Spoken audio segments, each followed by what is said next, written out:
Season 5, Episode 2, Picturin Predictive Modeling.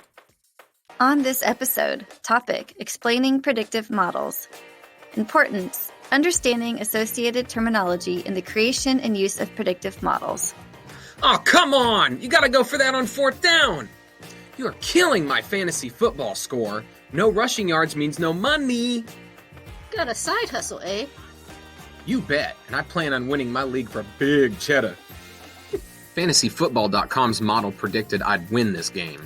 Well, clearly there's something wrong with their predictive model. What's a predictive model?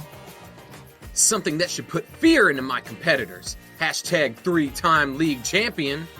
Typically consists of various independent factors with the response, and takes on various parametric forms. Say what? Dawson's got it, but let me break it down, Dallas. Say you've got two variables that look related. For example, time of possession and points scored. So maybe we think we can use time of possession to predict the number of points scored. Looks like the number of points scored increases the longer the offense has the ball, their time of possession. The variables used to explain or predict something can be called factors, covariates, independent variables, or explanatory variables. Here, time of possession is the explanatory variable. The thing being predicted is often called the response, or dependent variable. In this case, points scored is a response. Now consider how the variables are related and how this can help determine the type of model used. In this example, each additional point scored for each additional minute of possession seems to increase at a constant rate.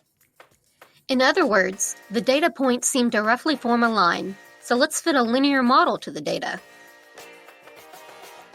Using the model, we can predict the number of points scored when time of possession is 35 minutes. We'd predict a team that holds the ball for 35 minutes would score 40 points. In addition, we'd say that, on average, an additional 2.7 points are scored for each additional minute the ball is held by the offense. Now let's consider how we could use this at TCC. Maybe we could predict students' grades on their first test using the number of days they've been absent. Looks good! There are various metrics to gauge how well the model fits or works. And there are various models if a line doesn't work well. But that's a topic for another day. Yeah, I'm on the edge of my seat. So did you win this week? No, someone named Data Queen 116 beat me. Now I wonder who that could be. To be continued. Next time on Data's Anatomy, exploring early college high schools. From all of us here at IR, until next time. Bye. Later. For more information, please visit our website. IR, slamming the data. Got questions? Give us a call.